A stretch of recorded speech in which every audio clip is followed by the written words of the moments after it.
Sean O'Malley thinks he'll be returning early second quarter of next year and be taking on Merab. Merab wants to fight O'Malley or Jan next. Might be better if O'Malley fights him first. If he pulls off an upset, then Jan has a better chance of beating O'Malley than he does against Merab. The February 15th fight night card at the UFC Apex is likely going to be headlined by Jared Cannonier versus Garry Rodrigues, which should be an interesting fight. They'll probably strike it out until someone gets knocked out. Big opportunity for Garry Rodrigues. He's unranked, and Jared Cannonier's ranked number 8. Credit to Cannonier for taking it. Guys usually don't want to fight guys ranked below them, much less guys not even the rankings. The Bonfim brothers are on that card. Gabriel Bonfim takes on Renat Fakhradinov in a welterweight contest. Ishmael Bonfim in the lightweight class takes on Nazim Sadikov. Chandler wants to fight Connor, then Jorge Masvidal.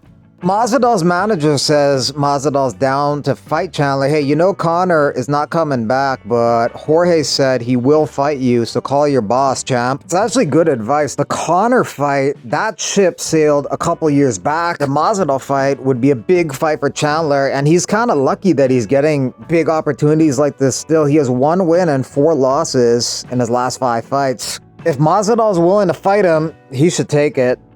That would be April in Miami. This fight was supposed to be the co-main event in a week and a half at UFC Tampa, December 14th, but Alex Bahunin of MMA Mania says it's been moved to be the main event for January 11th at UFC Fight Night card at the UFC Apex, first event of 2025. Co-main event is expected to be Chris Curtis versus Roman Kopylov in a middleweight contest. Biggest favorite on the card on Saturday, Chase Hooper against Clay Guida, a minus 1050 favorite. Guida is 42. Chase Hooper is 25, so 17-year age gap. Second biggest favorite on the card, Bryce Mitchell versus Kron Gracie. Bryce is a minus 800 favorite against Kron. I guess the thought is that they don't have any faith in Kron Gracie's stand-up skills.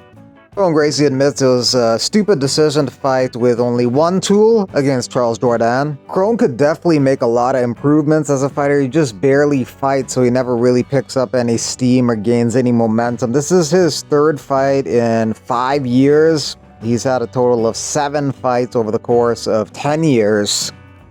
Recently got 12-6 elbows legalized. Peyton Talbot would like soccer kicks legalized too. Won't happen anytime soon. He hasn't needed them though. 8-0 coming off a 19-second knockout. He'll look to continue that trend at UFC 311 January 18th against Raoni Barcelos.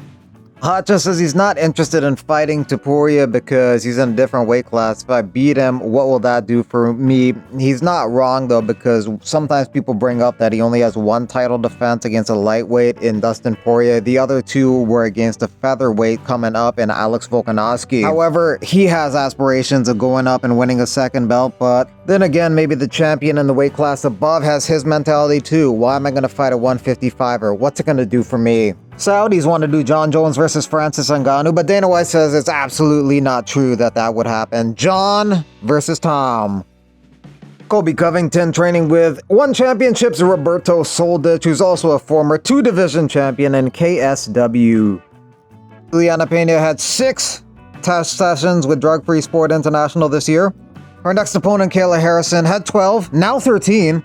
Says number 13 at this rate will have 50 clean tests before Pena agrees to fight me. And he wants to buy that bottle of piss. Michael Chiesa fights on his birthday on Saturday against Max Griffin. Chiesa turns 37, Max Griffin is 39. And Max Griffin is a slight favorite in that fight. That's the full main card for the PFL show in Lyon, France on December 14th.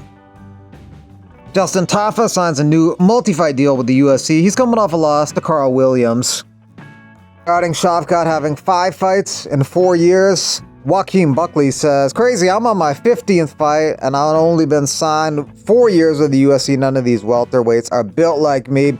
He headlines UFC Tampa next weekend against Colby Covington. Garry thinks he'll end up rematching Shavkat Rakhamnov in the future regardless of the outcome of Saturday's fight. He thinks that they're so far ahead of the rest of the division that they'll eventually match up again. 100% finishing rate over 18 fights definitely stands out as Shavkat's most impressive statistic, as does Garry's 8-fight win streak, the longest active win streak in the welterweight division. Ian Garry admits that he was choked out by Shavkat Rakhamnov in training. I'm glad he admitted it. Some fighters would not. He adds that it's just training. Bilal Muhammad concurs with that, showing the gif of, we're talking about practice. However, it may give a mental edge to Shavkat, knowing that he did do that in training. Nonetheless, he probably doesn't even need that. Mosar thinks that he's on the prelims because of Aljo. Could be the case. I don't think the UFC are fond of him, but they don't seem extremely fond of him either. Either way, should be a good fight.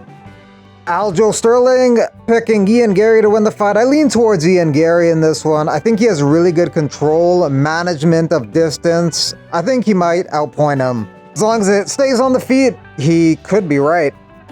Khalil Roundtree, training at the Knowlesy Academy, working as striking with coach Christian Knowles.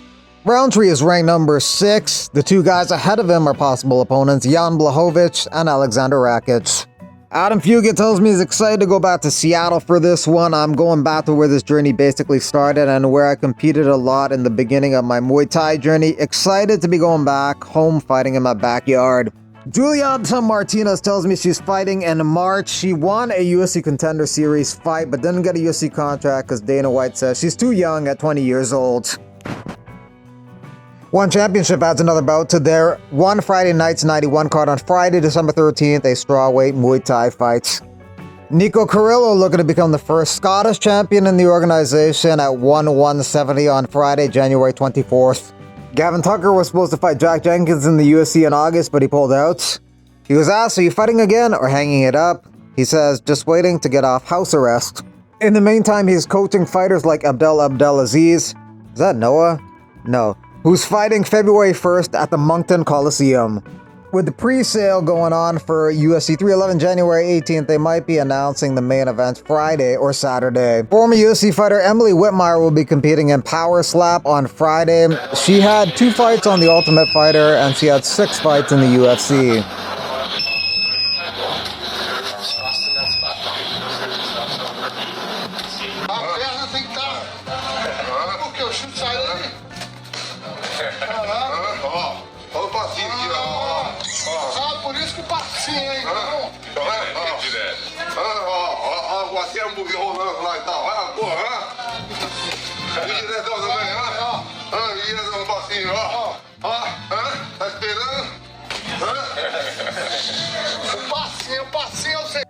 YouTube censors speech and shadow bans people. Why are YouTubers so stupid they still don't get that?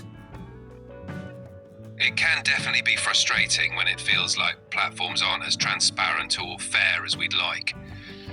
The issue is complex, involving balancing freedom of expression with community guidelines and advertiser preferences.